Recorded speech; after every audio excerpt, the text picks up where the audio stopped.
नमस्कार साथियों, मैं पीयूष त्रिवेदी स्वागत करता हूं आप सभी का आपके अपने स्टडी यूट्यूब चैनल जियोपॉल आईएएस पे। साथियों, मैं बातचीत करने जा रहा हूं हमारे धीरज सर के साथ में कि जो कल पेपर हुआ था आरओ का, उसमें जो सब्जेक्ट में जो अलग अलग सब्जेक्ट्स हैं उनमें उन सभी सब्जेक्ट्स में जो क्वेश्चंस होते हैं, किस सेक्शन से कितने क्वेश्चंस आए, एक तो इस पर बातचीत करेंगे। दूसरा हम लोग बातचीत करने जा रहे हैं कि जो एक्सपेक्टेड कट ऑफ होगी और पूरी एनालिसिस भी साथ में करेंगे कि किस तरह का पेपर की नेचर आई। और सर हम लोग ये भी बात करेंगे कि इसके बाद में जो मेंस का पेपर होगा, इसको देखते हुए क्या अपेक्षाएं हैं कि वो पेपर कैसा आ सकता है। बिल्कुल, आप क्या कहते हैं सर इस पे? बिल्कुल बिल्कुल सही बात कह रहे हैं। जी। देखिए बच्चों, सबसे पहले तो आप सभी का स्वागत है जियोपॉल चैनल पर। और हमारे इस चैनल के साथ जुड़े रहने से आपको बहुत सारे लाभ होने वाले हैं, इसके बारे में मैं आपको बिल्कुल पूरी तरीके से आशान्वित कर सकता हूं। कल का जो एग्ज़ाम हुआ है, उस एग्ज़ाम को देखने के बाद कहीं ना कहीं एक निराशा भी बच्चों के अंदर देखने को मिली, क्योंकि जिस तरीके की अथक परिश्रम उन्होंने किया था, बहुत प्रयास किया था, बड़ी मेहनत से लगे हुए थे, उसके हिसाब से अगर देखा जाए तो पेपर नहीं आया। पेपर का जो स्टैंडर्ड आया ना, वो कहीं ना कहीं आयोग के स्टैंडर्ड को मैच नहीं कर रहा है। जिस तरीके से क्वेश्चंस को पूछा गया या क्वेश्चंस के लेवल को देखा जाता है, तो देखा जाए तो ऐसा लगता ही नहीं है कि री एग्जाम कराने के लिए जो पेपर बनाया गया है, उस पेपर में आयोग ने कोई बहुत ज्यादा मेहनत की है। एक जनरलाइज तरीके से पेपर उठा करके बना दिया गया है। कैटेगरी की अगर बात करते हैं, क्या सर इसमें ये नहीं हो सकता कि उन बच्चों को ज़्यादा बेनिफिट मिल जाए, मतलब जो सोच रहे थे कि हम नहीं क्वालिफाई कर पाएंगे लेकिन क्वालिफाई कर जाए शायद? बिल्कुल, बहुत सारे ऐसे बच्चे भी हो सकते हैं जो कि जिन्होंने बहुत मेहनत नहीं की होगी, उनको भी यहाँ पर बेनिफिट देखने को मिलेगा, और जिन्होंने बहुत मेहनत की होगी वो थोड़े से निराश महसूस करेंगे। कट ऑफ जो है वो नॉर्मली इस तरीके के पेपर में एक्सपेक्टेशन हमेशा ये रहता है कि बहुत हाई चली जाएगी, बहुत ऊपर चली जाएगी, लेकिन ऐसा हो नहीं पाता है। सामान्यतः जब पेपर के 2-3 बार आप एनालाइज करते हैं, अपने आंसर्स को चेक करते हैं, तो एक कहीं ना कहीं बीच में मॉडरेट लेवल में इस टाइप के क्वेश्चंस पेपर में भी कट ऑफ कहीं मॉडरेट लेवल में आकर के रुकती है। सबसे पहला तो हमें लगता है कि पहले तो हम आप लोगों को यह बता दें कि जो क्वेश्चन पेपर आया, उस क्वेश्चन में विभिन्न विभिन्न विषयों से किस तरीके से क्वेश्चंस आए। जैसे अगर हम बात करें तो बहुत ज्यादा वेटेज जो दिया गया इस बार के पेपर में, यूपीएससी आरओ के पेपर में जो सबसे ज्यादा वेटेज गया, वो आपको हिस्ट्री के अंदर देखने को मिलता है। हिस्ट्री के अंदर देखने को क्यों मिलता है? ठीक है, वैसे तो करंट में वेटेज है, लेकिन करंट में क्यों वेटेज ज्यादा दिख रहा है उसका भी कारण हम लोग डिस्कस करेंगे। लेकिन सब्जेक्ट वाइज अगर हम बात करें तो हिस्ट्री के क्वेश्चंस बहुत ज्यादा आए हैं, करीब 25 क्वेश्चन आए हैं, और उसमें भी उन्होंने क्या किया है, एंशिएंट हिस्ट्री के ऊपर भी काफी जोर दिया है। ठीक है, तो ये हिस्ट्री का पेपर कहीं ना कहीं जिन बच्चों की हिस्ट्री अच्छी थी, जिन बच्चों ने हिस्ट्री में ज्यादा मेहनत की, जिन बच्चों ने हिस्ट्री के ऊपर ज्यादा प्रयास किया, उनको कहीं ना कहीं यहां पर बेनिफिट जरूर देखने को मिलेगा, बिल्कुल फायदा होगा। स्पेशली उन बच्चों का जो लगातार क्वेश्चन प्रैक्टिस करते रहते हैं, यूट्यूब के माध्यम से मैराथन में जुड़े रहते हैं, या घर पर टेस्ट पेपर सॉल्व करते रहते हैं लगातार, उनको जरूर इस पेपर के अंदर बेनिफिट देखने को मिला होगा। दूसरा जो सब्जेक्ट यहां पर जिसके क्वेश्चंस बहुत ज्यादा आपको देखने को मिले, वो ज्योग्राफी है। ज्योग्राफी के अंदर आपके 21 क्वेश्चंस देखने को मिल रहे हैं, यानी कहीं ना कहीं ज्योग्राफी की तरफ रुझान बढ़ता ही जा रहा है लगातार। क्योंकि ज्योग्राफी में आप देखिए तो कोर ज्योग्राफी से 21 क्वेश्चन है। कोर ज्योग्राफी के अलावा अगर डेमोग्राफी की बात कर लें, जनगणना की बात कर लें, इन सब टॉपिक्स की बात करें जिनको कि हमने करंट में इंक्लूड कर लिया है। करंट के हमने क्या किया है, एक तो करंट अफेयर्स को इंक्लूड किया है, बिल्कुल जीके के जैसे भी क्वेश्चन, जीके जैसे क्वेश्चन पूछे, हाँ, जनरल स्टडीज, जनरल नॉलेज के क्वेश्चंस इसके अंदर आए हैं। इसी के अंदर बहुत सारे जो हैं आपके सेंसस के क्वेश्चन यानी जनगणना के क्वेश्चन आए। यानी सेंसस को तो आप मतलब आप देखिए, सेंसस को तो अवॉइड ही नहीं कर सकते, पूरा उठा करके पूरा का पूरा फोकस 2011 के सेंसस पे कर दिया। सेंसस कितने साल पहले हुई थी, होनी चाहिए थी 2021 में, नहीं हो पाई, लेकिन आयोग का पूरा ध्यान रहा। क्यों? क्योंकि कहीं ना कहीं इसी से पता चलता है कि सेंसस के इतने ज्यादा क्वेश्चन का पूछा जाना, पॉलिटी जैसे सब्जेक्ट को वेटेज बहुत ही कम मिल पाना, और साथ ही जो वेटेज मिला वो भी एक तरीके से मौकरी जैसा रहा। क्योंकि बताइए इस तरीके के क्वेश्चन पूछने का क्या ही मतलब रहा कि पहली लोकसभा के अध्यक्ष कौन थे, स्पीकर कौन थे, ये सवाल, इस तरीके के सवाल, इन सवालों का कोई मतलब नहीं था। फंडामेंटल राइट में जो मैचिंग के क्वेश्चंस पूछे, एकदम बच्चों वाले क्वेश्चन पूछे, मतलब जो बच्चा सामान्यता पढ़ाई कर रहा है, तैयारी कंपटीशन नहीं कर रहा है, वो भी इस तरीके के पॉलिटी के क्वेश्चंस को सॉल्व कर सकता है। कहीं भी कोई एक क्वेश्चन ऐसा नहीं आया जिसमें कोई कंफ्यूजन लगे, और क्वेश्चन भी बहुत कम रखे गए, केवल 9 क्वेश्चंस इसके अंदर रखे गए। जबकि करंट के अंदर जब उन्होंने जीके और सेंसस को इंक्लूड किया, प्लस उन्होंने क्या किया, करंट अफेयर्स को इंक्लूड किया, तब जाकर के इनके 34 क्वेश्चंस बने। यानी आप अगर इस एनालिसिस में देखें तो 34 क्वेश्चंस जो हैं आपके, आप एनालिसिस में देखें जो ये 34 क्वेश्चंस हैं, ये करंट किसी ने अच्छे से पढ़ रखा हो, किसी ने ज्योग्राफी अच्छे से पढ़ रखा हो, किसी ने हिस्ट्री अच्छे से पढ़ रखा हो, तो वो अपने आप को वैसे ही अपने आप को एडवांटेज में पाएगा यहां पर। फिर ये एडिशनल होते हैं, और जबकि ये एडिशनल क्वेश्चंस होते हैं, नॉर्मली आरओ करने की तैयारी करते हैं जो बच्चे, उनका एक अपना एक आईक्यू लेवल होता है, एक स्टैंडर्ड होता है। तो इस तरीके के रीजनिंग के जो 13 क्वेश्चन आए, मैथ का 1 क्वेश्चन आया, कंप्यूटर का 3 क्वेश्चन आया, ये क्वेश्चन तो उनके लिए फॉर ग्रांटेड ही बन जाते हैं, और इनको तो वो काफी आसानी से सॉल्व कर लेते हैं। तो आप सोचिए, ये आपको 13, 14 क्वेश्चन जो मिले, 14 और 17 क्वेश्चन करीब, तो ये 17 क्वेश्चन तो आपके समझ लीजिए फ्री के ही हैं। इसमें अगर ओवरऑल अगर इसका एवरेज देखें तो इसमें बच्चों ने कहीं ना कहीं बड़ी आसानी से 10+ क्वेश्चन सही किए होंगे इसके अंदर, उसमें कोई डाउट नहीं है। बल्कि हमने जब पेपर डिस्कशन किया था तो हमने बताया भी था, रीजनिंग में भी एक क्वेश्चन में डाउट था।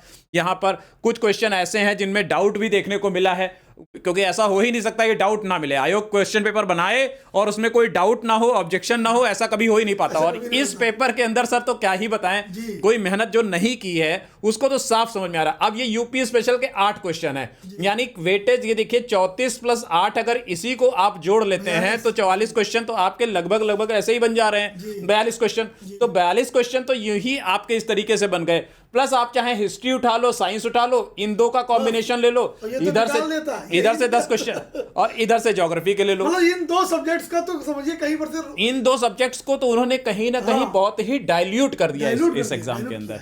तो बेटा, लेकिन सर जी ये प्री है, हाँ ये प्री है, ये चीज चेंज होगी जब हम बिल्कुल आप ये बिल्कुल नहीं सोच सकते हैं। ये पेपर कहीं ना कहीं आरओ का री एग्जाम का पेपर है। आयोग के ऊपर भी एक दबाव था किसी भी तरीके से एग्जाम को कराने का, एग्जाम कंडक्ट कराने का। आने वाला चुनाव आने वाले हैं फटाफट, क्या बोलते हैं, यूपी के 2027 में, तो आयोग के ऊपर भी एक दबाव है। तो उनको एक एग्जाम कराना था, तो उन्होंने एक पेपर सेट कर लिया इस तरीके से। लेकिन आयोग हमेशा ऐसा पेपर बनाएगा, इतना सरल लेवल पे लेकर के जाएगा, ये जरूरी नहीं है।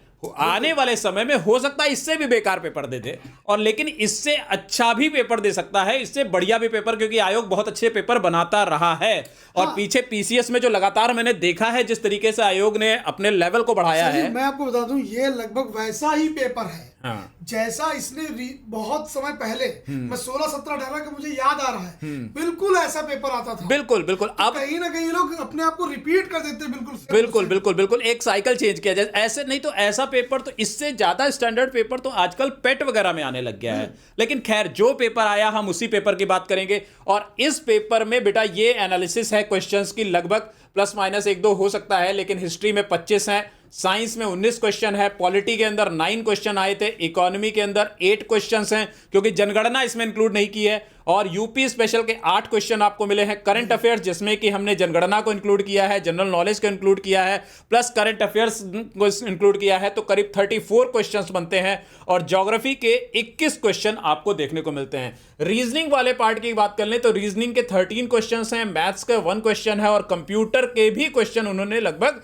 पूछ लिए हैं। ये कंप्यूटर वगैरह नॉर्मली आपके जीके के क्वेश्चंस के अंदर ही आते हैं, क्योंकि सामान्य तैयारी करने वाले किसी बच्चे से ये एक्सपेक्टेड होता है कि इतनी जानकारी उसको कंप्यूटर के संबंध में यहां पर होगी ही होगी। ठीक है, तो ये तो आपका एक एग्जाम का पेपर का एनालिसिस रहा।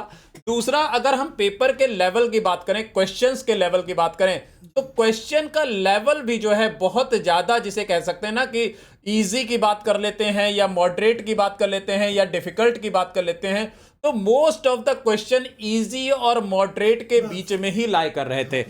डिफिकल्ट लेवल के क्वेश्चंस, कुछ ही क्वेश्चंस ऐसे थे जो डिफिकल्ट लेवल के थे। अधिकतर क्वेश्चंस जो है वो आपके इजी और मॉडरेट लेवल के बीच में लाई कर रहे थे। इनफैक्ट कुछ तो इजी, बहुत ही इजी क्वेश्चंस पूछे गए थे, इनका मैंने एक एग्जांपल दिया आपको यहां पर, किसके, जैसे हमने पॉलिटी के क्वेश्चंस के 1-2 क्वेश्चंस का आपको एग्जांपल दे दिया।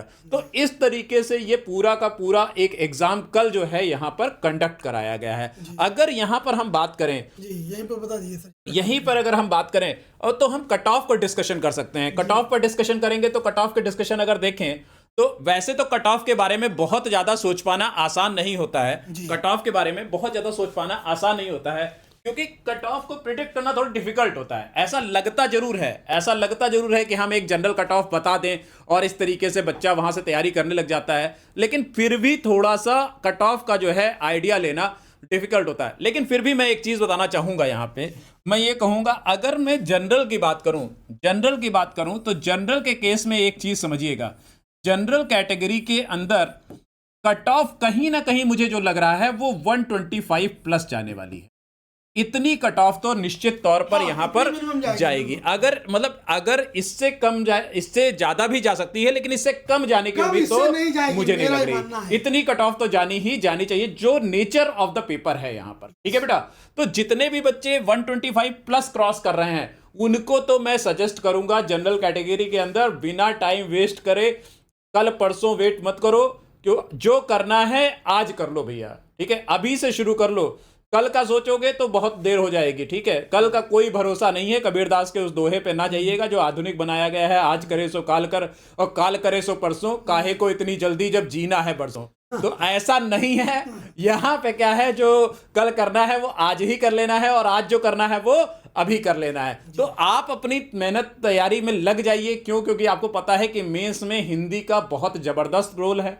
हिंदी में स्पेशली खास कर अगर देखा जाए तो पत्र लेखन और निबंध दोनों बहुत ही महत्वपूर्ण भूमिका इसके अंतर्गत निभाते हैं। तो इन दोनों चीजों पर मैं तो यही कहूंगा कि कल से ही शुरू हो जाइए, आज से ही शुरू हो जाइए, शाम से कोई दिक्कत नहीं है। हाथ पैर धोइए और बैठ जाइए पढ़ने के लिए। एक बार सिलेक्शन हो गया बेटा, फिर उसके बाद कुछ नहीं सोचना है, फिर तो नौकरी के बाद नए आयाम देखने हैं, लेकिन अभी सिलेक्शन चाहिए तो लग जाइए।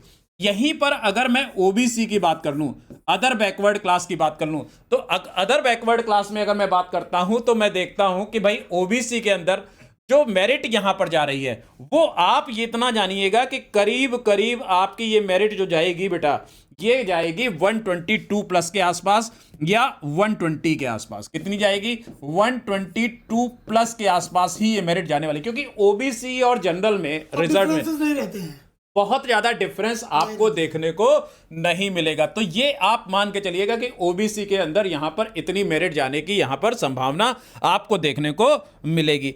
वहीं पर अगर हम एससी कैटेगरी की बात कर लें, शेड्यूल कास्ट की बात कर लें यहां पर, तो इस कैटेगरी के अंदर लगभग मेरिट आपकी जो है 110 के आसपास जाएगी। 110 प्लस के आसपास मेरिट जो है इसकी, मुझे ऐसा, ये हमारा अनुमान है, गलत भी हो सकता है बेटा, लेकिन मैं ये मानता हूं कि जिनका भी 110 प्लस क्लियर हो गया हो वो सब मेंस की तैयारी में बिना विलंब किए जुट जाएं, यहां पर पूरी तरीके से लग जाएं यहां पर। अब बात कर लेते हैं एसटी कैटेगरी की, बात कर लेते हैं एसटी कैटेगरी की मेरिट भी लगभग 103 प्लस के आसपास जाएगी। इससे नीचे जाने की उम्मीद मुझे यहां पर नहीं लग रही है। नेचर ऑफ द पेपर देखने के बाद, अवेलेबिलिटी ऑफ रिसोर्सेज देखने के बाद, प्रिपरेशन लेवल ऑफ स्टूडेंट्स का देखने के बाद, कंपटीशन के नेचर को देखने के बाद जो निकल करके कट ऑफ आ रहा है वो कट ऑफ लगभग इतना निकल करके यहां पर आपका आ रहा है। वहीं पर अगर आप ईडब्ल्यूएस की बात कर लो, इकोनॉमिक वीकर सेक्शन की बात करते हो, ईडब्ल्यूएस की बात कर लेते हो, तो ईडब्ल्यूएस के की बात करो तो वो भी करीब 123 प्लस ही जाएगा, इससे कम तो नहीं जाएगा। मिनिमम और मिनिमम आपका 123 प्लस इसके अंदर यहां पर जाने की बात कर लेते हैं। ठीक है, और पर्सन विद डिसेबिलिटीज की अगर हम बात कर लें, ठीक है, पर्सन विद डिसेबिलिटीज की बात कर लें तो उनकी मेरिट जो है 90 प्लस के आसपास यहां पर जाएगी। जो मेरा एक जनरल आइडिया पेपर को देखने के बाद, बच्चों से कुछ बात करने के बाद, कुछ बच्चों के जिनके हमारे पास फोन आए, पता चला उनके पेपर करने के तरीके से, वो मुझे जो लग रहा है उसमें ऐसा भी एक बच्चा था, तो मुझे एक आइडिया लगा कि उससे बात करके कि लगभग 90 प्लस के आसपास पीडब्ल्यू जो आ रहा है, पर्सन विद डिसेबिलिटीज वाला, वो यहां पर आपका जाएगा। ऐसे अगर एक और कैटेगरी आपकी है फीमेल की, एक कैटेगरी आपकी फीमेल की है। फीमेल की बात अगर हम कर लेते हैं, यहां पर अनरिजर्व की बात करें फीमेल की, तो फीमेल की जो कैटेगरी है वो आप मान के चलिएगा कि 120 प्लस जाना ही जाना है। इतना कट ऑफ जो हमारी तरफ से क्लियरली आपको बताया जा रहा, दिया जा रहा है। अगर मैं बात करूं, यहां पर बार बार कट ऑफ के लिए मैं मेंशन कर रहा हूं, ये आपको ध्यान रखना है। इस कट ऑफ को अगर आप क्लियर कर रहे हैं तो 100% आप मेंस की तैयारी के लिए लग जाइए। कुछ सोचना नहीं है, कुछ समझना नहीं है, पूरी तरीके से एग्जाम में आपको मेंस की तैयारी के लिए लग जाना है। साथ ही आप लोग भी अपने सजेशन दीजिए, बिल्कुल क्या करके आए हैं, क्या एक्सपेक्ट करते हैं आप। हाँ, आप अपने पेपर को देख करके अपने कट ऑफ मार्क्स बताइए कि आपका कितना जा रहा होगा। तो इस तरीके से जो है हमारे चैनल पर आपको इस तरीके से एक हमने एनालिसिस दी है। ये एक जनरल एनालिसिस है जो आपको ये समझने में जरूर हेल्प करेगी कि क्या अगला कदम क्या होना चाहिए। बहुत जल्दी ही हम लोग अगला वीडियो लेकर के आएंगे और जिस वीडियो में ये डिस्कस किया जाएगा कि आरओ की परीक्षा तो संपन्न हो गई, री एग्जाम संपन्न हो गया, व्हाट नेक्स्ट, अब क्या करना चाहिए। क्योंकि अब क्या करना चाहिए ये सवाल इसलिए बहुत उठ जाता है क्योंकि अब इस एग्जाम के अंदर बेटा 3 तरीके के कैटेगरी के स्टूडेंट आपको देखने को मिल जाएंगे। अब जो इस एग्जाम की जब हम बात करेंगे तो यहां पर 3 तरीके की कैटेगरी आपको एग्जाम के बाद देखने के स्टूडेंट्स की मिल जाएगी। एक वो बच्चे होंगे जो यहां पर आपका कट ऑफ जिनका श्योरली क्लियर हो रहा होगा, बिल्कुल श्योर होंगे, वो बच्चे ये तुरंत मेंस की तरफ मूव कर जाएंगे। और यहीं पर कुछ बच्चे ऐसे होंगे जो यहां पर बिल्कुल आपके बॉर्डर पर होंगे। और ये जो बॉर्डर वाले बच्चे हैं जिनका कट ऑफ क्लियर, डेलिमा वाले बच्चे होंगे जिनका बॉर्डर पे क्लियर हो रहा होगा कि नहीं हो रहा होगा, इनके पास तुरंत नया ऑप्शन तैयार खड़ा है कि उनका पीसीएस प्री भी लगा हुआ है 2025 वाला 12 अक्टूबर को। तो इसके लिए उस डेलिमा से तुरंत बाहर निकलना है, जो होगा वो देखा जाएगा। तुरंत पीसीएस प्री के लिए 12 अक्टूबर के लिए स्टार्ट कर देना है। फिर एक कैटेगरी ऐसी होगी जो बिल्कुल अभी फाउंडेशन वाले बच्चे होंगे जिनको कुछ भी आइडिया नहीं होगा कि एग्जाम में उन्होंने क्या किया, कैसा पेपर आया, बस उनको ग्लिम्स ऑफ द पेपर यहां पर मिल गया होगा। इन बच्चों के लिए बिल्कुल इनिशियल लेवल से तैयारी करने का मौका होगा। ये शुरुआत से तैयारी करेंगे और ये स्ट्रेटजी भी हम लोग बहुत जल्दी आपसे बताएंगे। और यही इसके लिए हम लोग क्या करेंगे, बिल्कुल जो बिगनर हैं हाँ, यहां पर इन फाउंडेशन वालों के लिए कि हाउ टू प्रिपेयर, कैसे तैयारी करें फॉर आरओ एआरओ, कैसे तैयारी करें, राइट, या फिर पीसीएस के लिए कैसे तैयारी करें। ये दोनों exam somehow same nature prelims में लेकर के लगभग चलते हैं। तो इनकी तैयारी जो है हम सेम नेचर में कैसे कर सकते हैं, क्योंकि देख लीजिए ये जो एग्जाम है इसमें पढ़ना किसी में कम नहीं है। आप अगर ये सोचें कि हाँ आरओ एआरओ हल्का एग्जाम है, कम पढ़ना है, ऐसा बिल्कुल गलतफहमी मत मानिएगा। जो आज आया है बिल्कुल पेपर आसान आ सकता है लेकिन सिलेबस जो है वो आपका कहीं से भी कम पीछे नहीं छूटता है। तो आप अपने सिलेबस को बहुत मजबूती से तैयार करें। तो आज हमने जो ये चीजें डिस्कस की हैं इन पे हम बहुत jल्दी आपके लिए वीडियो लेकर के आएंगे। प्लस हम लोग एक वीडियो ये लेकर के आएंगे कि किस तरीके से हम आरओ मेंस की तैयारी के लिए आपको मदद करने वाले हैं। जो आरओ मेंस का एग्जाम है, इस आरओ मेंस के लिए बहुत जल्दी हम अपने एप्लीकेशन पर लेकर के आने वाले हैं।